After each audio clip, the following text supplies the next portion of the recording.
What was it like being homeless for so long? Okay, so what I like about this question is this person has been following me for a while because she always got something to say. Oh, no, she didn't. Oh, yes, she did. No, she didn't. Yes, she did. We gonna cry a little. We gonna laugh a lot. I like her. Hear real shit. She keeping it real. In the right spot.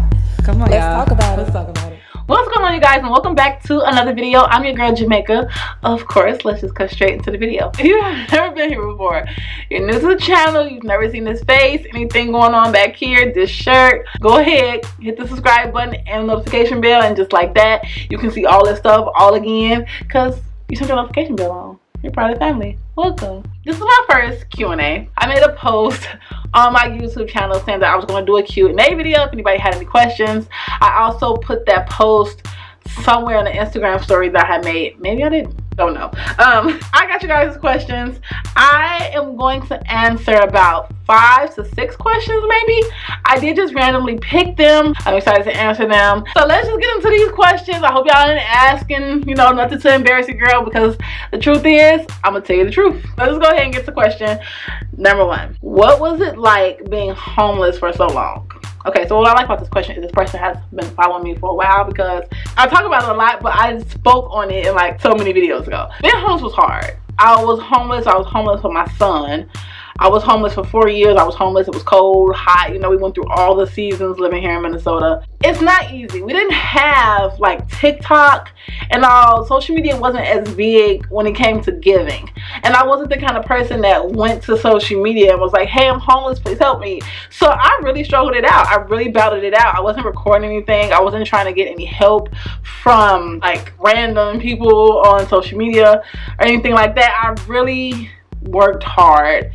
I was sad all the time, depressed, life just, I was living on autopilot. I tell people all the time, it was just a point where I started living on autopilot because I had been homeless for so long, and I didn't even know to a certain point like what I was doing. I was just moving, you know, acting. Whether the action was good or bad, I was kind of just, you know, trying to survive. So it was hard.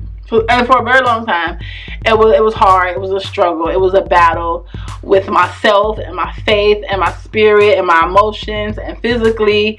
You know, it was just, if you can avoid it, avoid it. You know, and sometimes it's God's plan and you can't avoid that. But it's important to keep a strong mind, keep your faith.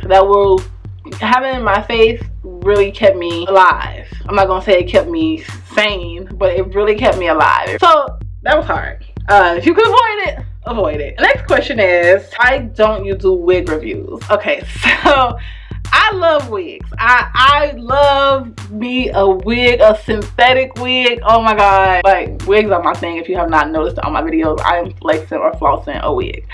I don't do wig reviews because I just don't want to sit up here and you know, cut and talk about the wig and try to fit the wig to my head, because it takes a lot for me to do it by myself. I have to go to the bathroom. I need to really be focused, and I cannot do that, or you know, I'm not really good at it, should I say, at doing that on camera. I have attempted it once off camera, unrecorded, and it just did not work for me. I see other people do it versus how I do it. It's like, no, you know, I don't know, it just doesn't work out for me. I love wigs. I can make them look good on me.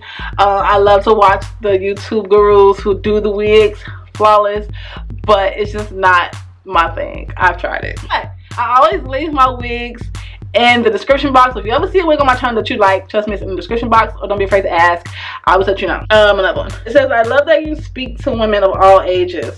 What inspired you to want to do that? When I was homeless, I knew when I was homeless that I needed to be able to be a part of the change.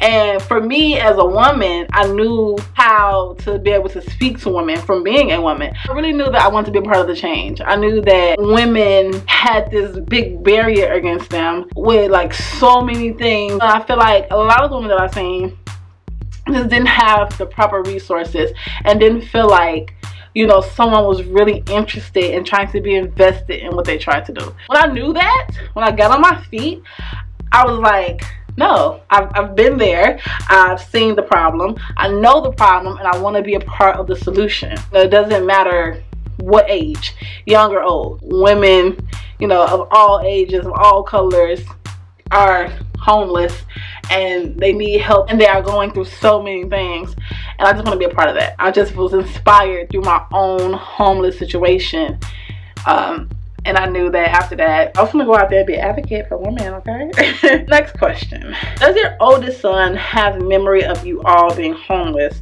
How do you help him get past it? So yes, my son has memory of us being homeless. At that time he was like 8.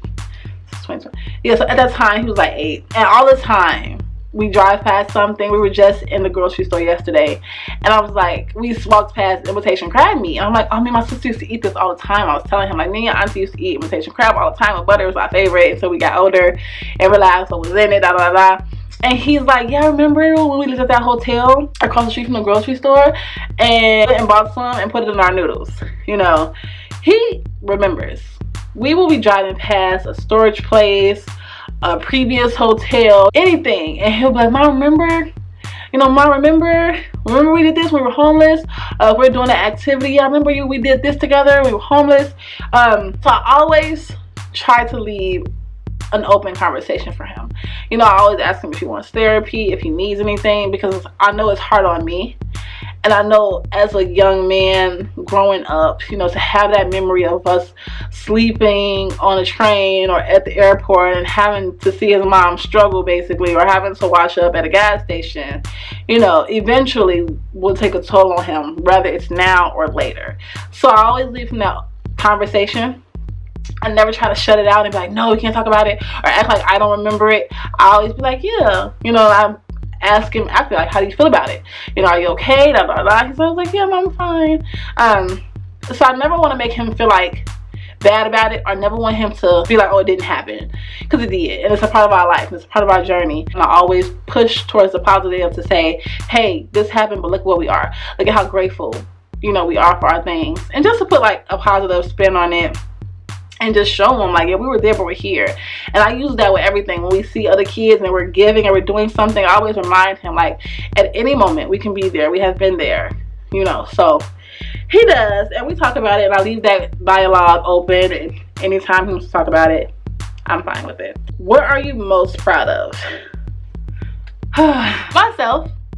I'm most proud of myself. I came a long way, and I'm still growing. And aside from all of the positive things that I'm doing, I still struggle within myself with a lot of things, and I still suffer from PTSD. Just from certain things in my life being the most recent. And just the fact that I'm able to live life and still be an inspiration and an encouragement to women, and still want to do the positive and always look at the positive. I'm proud of myself for doing that, because there are moments where I want to hide and cry and be sad and scream and dislike everyone, but it's God that speaks through me. And it's always like, you know, you made it, we overcame these things. Use your journey, use your story to help the next individual. So the fact that I can do that, and the fact that I can tell myself that and really live by that, I'm very, very proud of me. And the things that I'm doing. So next that question, because I feel positive. Next, where was your family and friends while you were homeless? Whew, okay. I'm gonna just keep it short. My family and friends were available. I live in Minnesota. I've lived in Minnesota by myself as far as immediate family. A lot of my family is in Chicago, Illinois, where I was born and raised, where I'm from. And then I have my sister that is in Kentucky. For the most part, they were there when they needed to be. It wasn't the best. Like, would I have looked for my family to be more helpful? Yes. Do I feel like they was just doing what they could? Yes. When you are in a situation as an adult, you take that responsibility as your own, and you can't blame anyone for doing the most or the very bare minimum. You know, you can just be appreciative that they're even willing to help you at all. And that's kind of how I looked at it. It wasn't perfect, and you know, like I said, I wish that I probably could have had more help, but a lot of it was just me trying to do it on my own. A lot of it was me just being like, you know, you got yourself into the situation, you got to get yourself out of it. And like I said, there was help that was helpful. Do I feel like I could have had more help? Yes. Do I feel like at the same time I'm an adult and they're, you know, they don't have to help, they don't have to give? Yes. But they were there. My mom and my sister and my brothers, and you know, rather bad or good, I was just appreciative that they were, you know, offering whatever help that they could. Shout out to them. Ooh, Amazon. Here's the last one. What made you want to do YouTube? So YouTube for me, I seen it as a platform to be able to reach a multitude of women. Before I even tried or initiated YouTube or sat down and said I'm going to do YouTube, I really prayed about it, because one thing about YouTube is you're speaking to so many people, millions, billions of people, and so you have to be comfortable with whatever you're putting out there, that if it comes back to you, if you get any negative comments, you're strong enough to handle it. So one is because I knew I was going to be able to reach more people. Two is because I knew I was going to be comfortable. I knew that I was going to have to get on here and tell the truth. I knew that one of those millions and billions of people was going to be someone who's seen me on the streets, you know, and you know, is probably able to say no, she wasn't homeless. So yes, she was. But I knew that my story had to be honest. I knew that I had to be comfortable with sharing it and with the negative feedback or comments that I would get from it. So before I even started YouTube, I really prayed about it. I really asked God, you know, for strength and courage to be able to get out here and share my story and not really be concerned about what people have to say, because it's life, you know. And at the end of the day, I can't base my life based off people's opinions or people's perceptions or people's comments, you know, towards what I went through in my life in general. So that is why I chose to do YouTube. That's also why I chose to do like a talking. I didn't want to do reviews. I didn't want to do food, ASMR, anything like that. I wanted to do one-on-one conversation with you guys, because I feel like that's how you connect with people. That's how you get somebody to really sit down and be like, you know what, she got something to say. And I do have something to say, so I wanted to share it. And that was the reason I started to do YouTube. I always love talking. Like, it's my thing. Anybody will tell you. And I'm like, I can talk to other people.